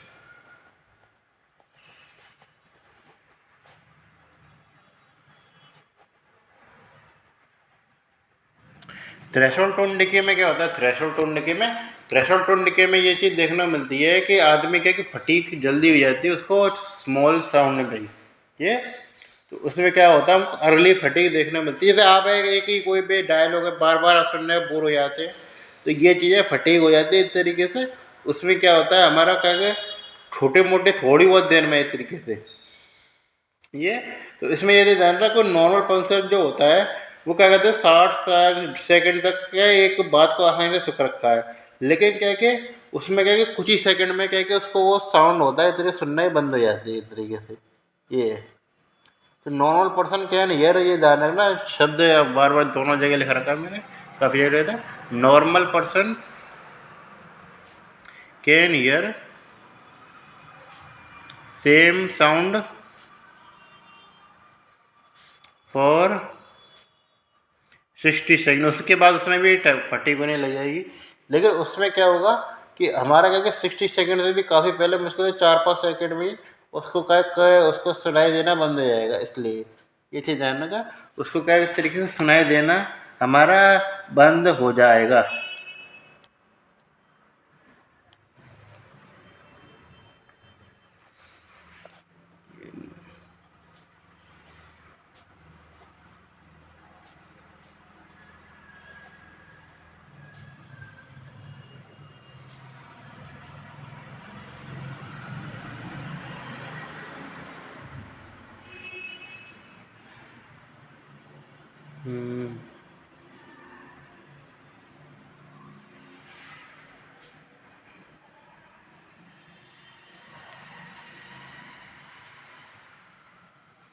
Nerve fatigue कर गई। ये तो अब हम ग्राफ बना लेते हैं अंतर का। ये क्या बहुत ज़्यादा ही लंबा लेक्चर है, टाइम देखता हूँ मैं कितना था। ये चल हमारा हिस्ट्री का सबसे लंबा लेक्चर जा रहा है ये, और जाएगा भी तो और लंबा रहने वाला है। तो ये नॉर्मल केस है, और क्या कहते हैं कॉकलियर लीजन, और हमारे होता है रेट्रोकॉकलियर। नॉर्मल केस में क्या होता है, नॉर्मल केस में क्या होता है, प्योर टोन एडियोमेट्री से स्टार्ट नहीं करूँगा, फिर मैं बात करूँगा स्पीच डिमार्केशन, जिस स्पीच जैसे प्योर टोन ऑडियोमेट्री से स्टार्ट करते हैं। Pure tone audiometry normal hearing loss में क्या होगा, हमारा नॉर्मल ही रहेगा, नॉर्मल रहता है। कॉकलियर में क्या देखने को मिलेगा, सेंसरी न्यूरल हियरिंग लॉस देखने को मिलेगा, इसमें सेंसरी न्यूरल हियरिंग लॉस देखने को मिलेगा। दोनों सेंसरी न्यूरल हियरिंग लॉस ही चला आगे से, कॉकलियर के बाद ही सब सेंसरी न्यूरल हियरिंग लॉस में जाते हैं। इसमें क्या होगा, स्पीच डिमार्केशन डिस्क्रिमिनेशन होता है। डिमार्केशन क्या बोल रहा हूँ मैं, speech discrimination.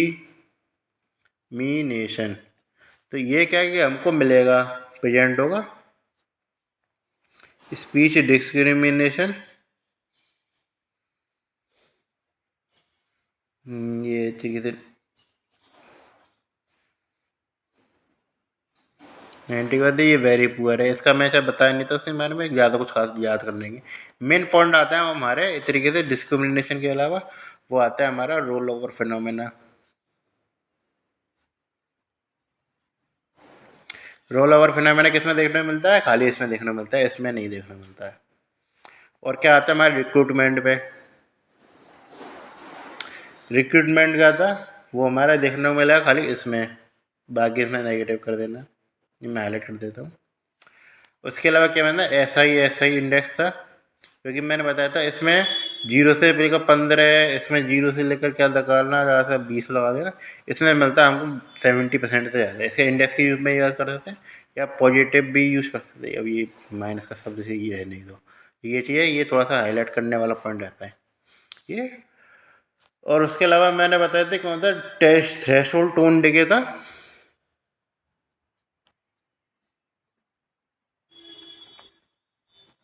Threshold tone decay किस में था, हमें प्रेजेंट इस तरीके से, इसमें सबसे ज़्यादा है तो लेस देन 25, मतलब इस तरीके से ये चीज़ ध्यान रखा, इसमें ज़्यादा फटी हो जाएगी नॉर्मल से ज़्यादा, तो 25 डेसीबल। चलो ये मैं समझाना बंद नहीं रहा इस तरीके से डिफ्रेंशिएट में। तो थ्रेशोल्ड डोंट डिके ध्यान रखना 25 डेसीबल से नीचे रहता है थोड़ा सा इसमें, और ये ध्यान रखा इसमें कितना रहेगा, थ्रेशोल्ड डोंट डिके हमारा 25 डेसीबल से ऊपर रहेगा ये।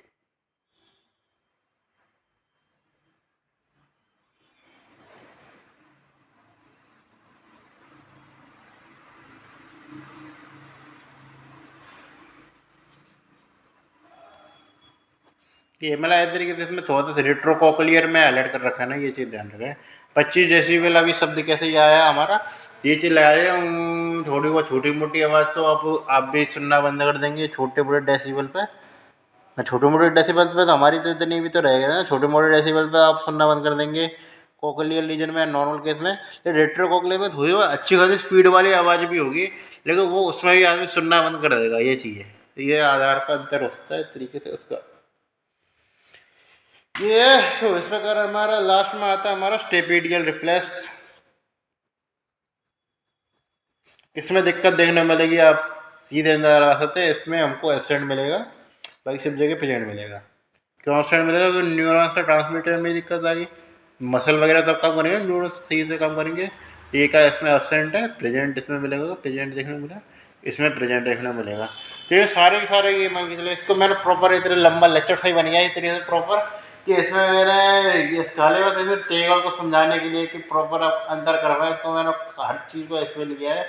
अब इस टेबल का गलत होना नहीं चाहिए, इसमें आप कुछ भी घुसना पट्टी करके आए, मेरी मतलब नहीं, वो क्वेश्चन पूछता भी नहीं है आपसे, इसके मेन वो पूछता है आपसे टेबल या अंतर करने को उसके बारे में ये। तो लास्ट में हम पहुँच रहे हैं, लास्ट में हमारा दो चीज़ें आती हैं, एक आती है हमारा इम्पीडेंस, मतलब दो का तीन चीज़ें आ जाती हैं। एक आती है हमारी इम्पीडेंस ऑडियोमेट्री, और उसके अलावा आती है बेरा, और उसके अलावा होती है हमारी अकोस्टिक एमिशन ये।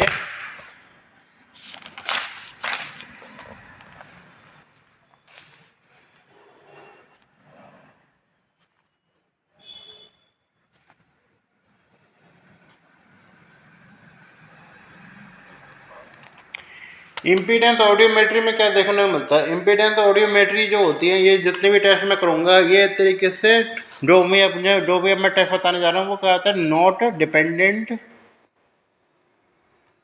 On patient. पेशेंट जो चाहेगा उस पर डिपेंड नहीं है, हमें आराम से अपने आप ही पता लग जाता है कि क्या है क्या नहीं कर रहा है। तो इम्पीडेंस ऑडियोमेट्री में जाना है, हम एक उपकरण से लगाते हैं जिसमें तरीके 3 छेद से रहते हैं हमारे, ये कान में लगा रहे हैं इसके, जिसमें क्या है कि एक तरीके से फर्स्ट से क्या होता है, साउंड डिलीवर की जाती है। एक से क्या होता है, हमको क्या कहते हैं, प्रेशर चेंज को ये क्या करता है, हमारा कलेक्ट करता है रिफ्लेक्टेड साउंड।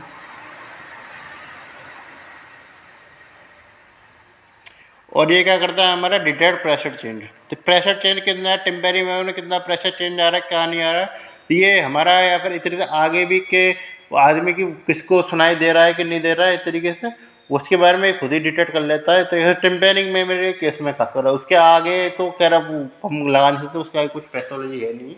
लेकिन यदि किसी टिम्पेनिक मेमोरी सही हो, झूठ झूठ किस केस में बोलता है, झूठ केस में बोलता है जब आदमी की टिम्पेनिक मेमोरी सही है। मान के चले आदमी की टिम्पेनिक मेमोरी खराब है तो उसे डॉफ मान ही लिया जाता है ना, प्रॉपर ये। तो इसलिए क्या है कि प्रॉपर हालांकि होने को तो झूठ इसमें भी बोल सकता है कि मान के चले टिम्पेनिक मेमोरी का लीजन था, उसके आगे तो हम पता नहीं लगा सकते कि उसको सुनाई दे रहा है नहीं दे रहा है। मतलब भाई इस तरीके से ये चीज़ ध्यान रखना, इसको डिटेक्ट कर सकते हैं इस तरीके से किस पर जाएगी हमारी टिम्पेनिक मेम्ब्रेन है। इस तरीके से ये मेरे लिए सभी तो कहीं बना मैं ये चीज़ है, इसको प्रेशर को चेंज को डिटेक्ट करता है, डिटेक्ट प्रेशर चेंज। ये हमारे 3 शब्द इंपॉर्टेंट है। एक तरीके से रिफ्लेक्टेड साउंड कितनी कितनी आ रही है, और प्रेशर भी एक इम्पोर्टेंट पहलू रहने वाला है इस जब हम इसका ग्राफ बनाएंगे। ये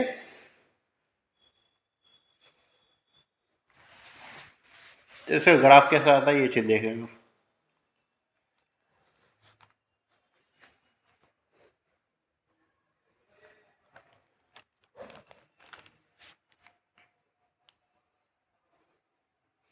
जैसे मैं शायद इसको शब्द को गलत बता दिया था, जो मैंने ऑडियोमेट्री बताया था, ये ऑडियोमेट्री इम्पीडेंस ऑडियोमेट्री को कहते हैं टिम्पेनोमेट्री बोलते हैं, मैंने शायद दूसरी जगह बता दिया था उसको। तो जैसे टिम्पेनोमेट्री भी कह देते हैं, वो टिम्पेनिक मेम्ब्रेन को नाम रहे हैं मेन, हम ये चीज़ ध्यान रखें। मेन हमारा हीरो इसमें क्या है, तुम्हारा टिम्पेनिक मेम्ब्रेन है ये।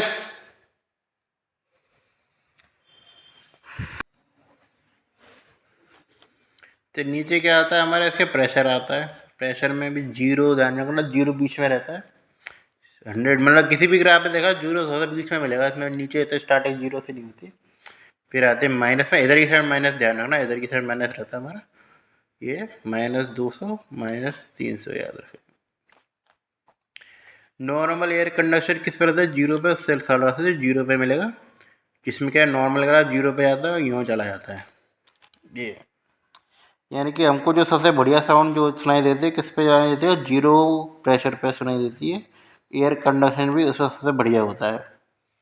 ये हमारे एक तरीके से ग्राफ का सिस्टम चलता है, इसे कह देते हैं हम ए। दूसरा काम जो बनता है उसमें क्या होता है, हमारा ये सिस्टम चलता है, लेकिन उसका जो एम्पलीट्यूड है वो कम हो जाता है। कम इधर की साइड जो आती है वो कंप्लायंस आती है, कंप्लायंस। ये एक जो आता है हमारा वो ऊपर चला जाता है, इस तरीके से ऊपर। नीचे वाले करा को कहते हैं AS, ऊपर वाले को कहते हैं AD। फिर हमारा एक ग्राफ आता है सीधा जाते हुए सीधी लाइन में, उसे हम कह देते हैं B। और एक मतलब रहता तो सीधे एक ही जैसा ही बिल्कुल फ्लोर पर, लेकिन उसका प्रेशर कम रहता है, उसे कह देते हैं हम C। ये शब्द याद रखना, C B है D वगैरह मैंने अपनी तरफ से बनाया नहीं है, ये प्रॉपर है। हकीकत में ये होता है कि खाली बस ये ग्राफ दे ही नहीं है, खाली भाई ये पूछ ले AD का मतलब क्या होता है, ये चीज़ ध्यान रखना, इसको ये याद रखना जरूरी। मैंने बनते नहीं बनाए हैं तो इसलिए मैं ढंग से याद बताया था आपको, CB वगैरह ये आपको याद रखने हैं। ये ए वाला जो ग्राफ है वो कैसे होता है हमारा, ए वो होता है हमारा नॉर्मल, ये नॉर्मल जिसमें कंडक्शन है। उसके अलावा जो हमारा क्या रहा था, ए एस से समझ सकते हैं, जिसमें का पीक कर्व होता है वो लोअर लेवल पे आ रहा है। ए एस के क्या समझ जाया जाता है, ए एस का वो है हमारा ऑस्टियोस्क्लेरोसिस या टिम्पेनोस्क्लेरोसिस यूज कर सकते हैं।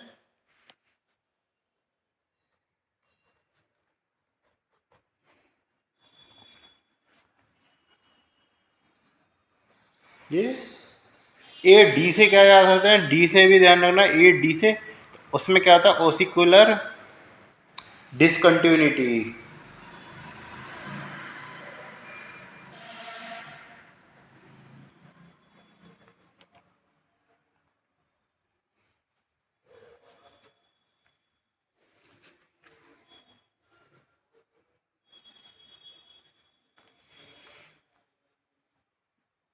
बी ग्राफ क्या होता है, बी ग्राफ का मतलब होता है हमारा serous otitis media.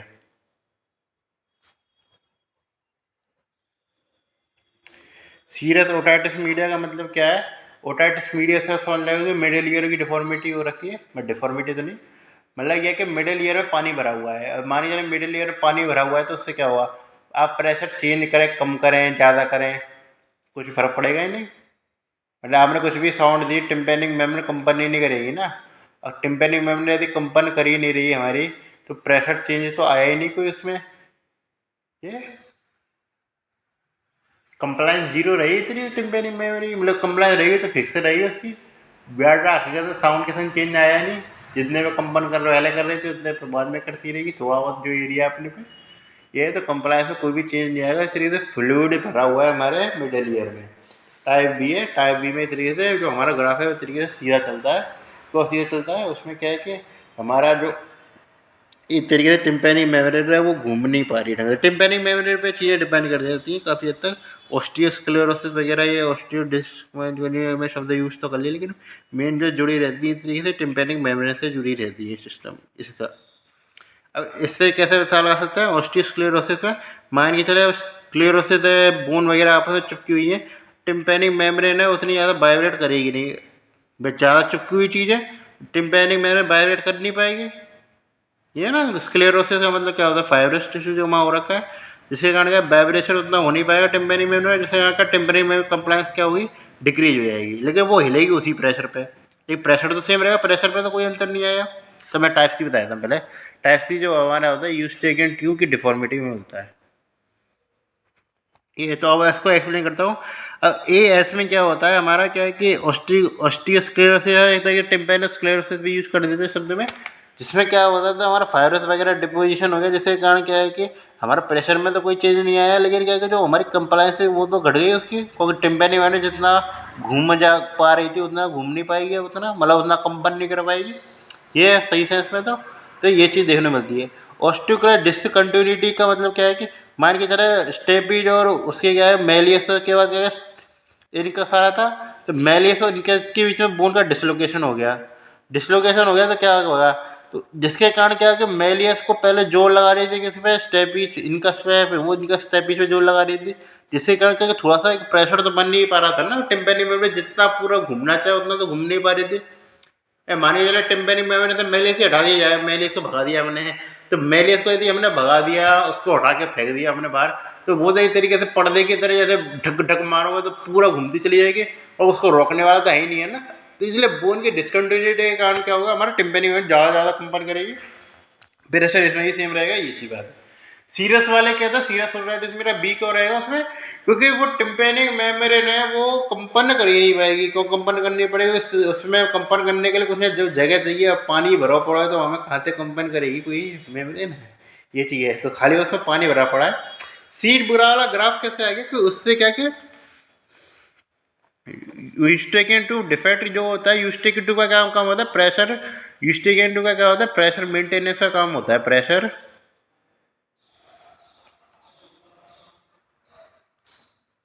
On tympanic membrane.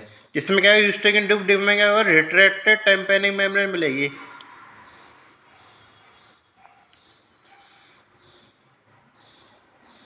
Retracted tympanic membrane क्यों मिलेगी, क्योंकि यूस्टेकिन ट्यूब काम करेंगे नहीं, जो हमारा मिडिल ईयर का प्रेशर होता है इस तरीके से वो कम हो जाएगा।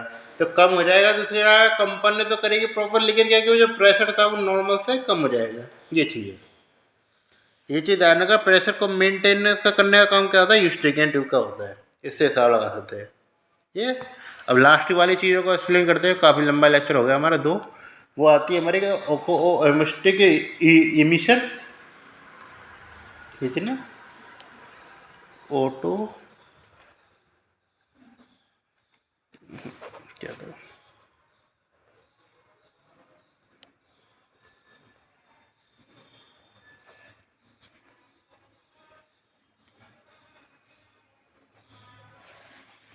ऑटो अकोस्टिक एमिशन में क्या चेक करते हैं, ऑटो अकोस्टिक एमिशन में जो चेक करते हैं तरीके से उसके वही चीज़ चेक करी जाती है।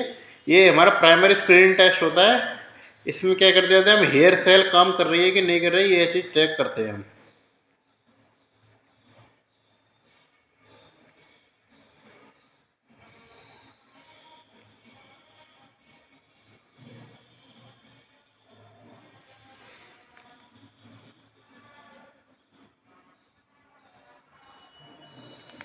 Screen test for hearing loss, बाकी जो हमने बताया था वो उसमें बताया था कि कौन सी डिफॉर्मिटी पहचान करने के लिए, लेकिन हियरिंग लॉस किस में हकीकत में है कि नहीं है, वो इसके लिए ऑटो अकोस्टिक एमिशन यूज किया जाता है। किस पर डिपेंडेंट होता है, हमारे हेयर सेल के पर डिपेंडेंट होता है, हेयर सेल फंक्शनैलिटी पे डिपेंड करता है। ये इतना ही जानना है और कैसे याद रखने, प्रोसीजर वगैरह के नाम पर हमने याद कर भी लिया कि ये यहाँ से ये लगाते हैं, उसका मतलब नहीं है। ये तेरी स्क्रीनिंग टेस्ट है इस तरीके से हियरिंग लॉस को देखने के लिए। कन्फर्मेटरी टेस्ट क्या होता है इस तरीके से, वो होता है हमारा बेरा। ये पूछा जाता है आपसे, क्वेश्चन में हालत पूछेगा नहीं, आपसे बेरा पूछता है। बेरा क्या है हमारा इस तरीके से, कन्फर्मेटरी टेस्ट, किसके लिए, डॉफनेस के लिए।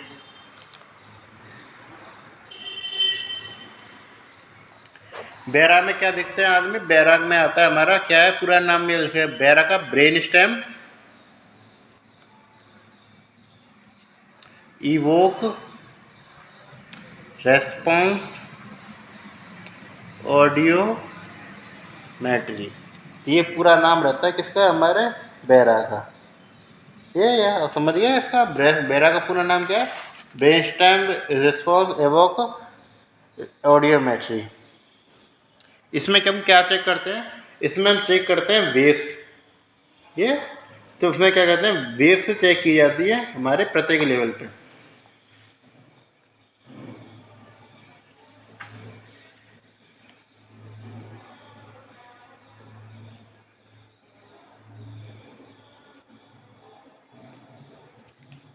ऑन एवरी लेवल अंटिल कहाँ तक, ब्रेन स्टेम तक, ब्रेन कॉर्टेक्स में लग देना, brain stem until brain stem. ये इसके लिए क्या नियम होने आती, कहाँ पे चेक करेंगे, इकोलीमा, इकोलीमा यूज कर देते, इकोलीमा यूज नहीं करेंगे, माँ को उठा दीजिए। क्यों, मीडिया जेनिकुलेट बॉडी और ऑडिटरी कॉर्टेक्स ब्रेन स्टेम से आ जाता है, इन्फीरियर कॉलिकुलस तक मार जाता है। ई दो बार पे आ गया, एक होता है हमारा डिस्टल एर्थ कैरियर नर्व और ये होता है हमारा प्रॉक्सिमल एर्थ कैरियर नर्व। सी से क्या हो जाता है हमारा, ध्यान रखा सारे से, कॉक्लियर न्यूक्लियस। ओ से क्या हो जाता है हमारा इंफीरियर ऑलिवेटरी न्यूक्लियस। एल से क्या होता है लेटरल लेमिनिस्कस। आई से क्या होता है हमारा इंफीरियर कॉलिकुलस। तो ये हमारा सिस्टम काम करता है किसमें, बैरा का। ये चीज ध्यान रख रहा है इसमें सारी वेव। ये क्या है कि वेव ज़्यादा डिले किस में होती है, हमारी कौन सी कंडीशन में डिले होगी, ये रेट्रो ऑरिकुलर वाला केस होता है, या फिर एक तरीके से हमारा कोक्लियर लीजन है उसमें भी हमको देखने को मिल सकता है डिले। लेकिन ये चीज़ ध्यान रखना, ये मेन हमको किस में देखने को मिलेगा, ये वेव डिले ये देखने को मिलेगा हमको रेट्रो कोक्लियर लीजन में। किसमें देखने को मिलेगा, सीन वेव का वेव डिले होता है।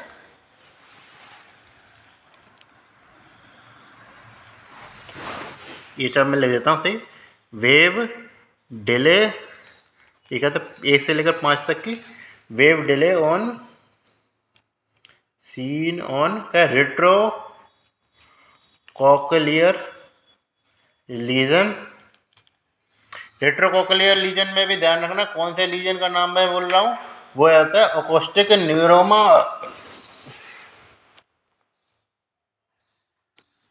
न्यूरोमा क्या होता है, हमारे नर्व का ट्यूमर हो जाता है, अकोस्टिक न्यूरोमा। ये तो एक पॉइंट आप इसमें भी ऐड कर सकते हैं। यहाँ पे क्या था हमारा बैरा बेरा में क्या होगा हमारा, नॉर्मल मिलेगी, नॉर्मल। इसमें क्या होगा, डिले मिलेगा हमको 1 से लेकर 5 वेव में कहीं ना कहीं डिले मिल जाएगा। तो इस प्रकार ये बहुत ही लंबा लेक्चर था। ठीक है, चलो।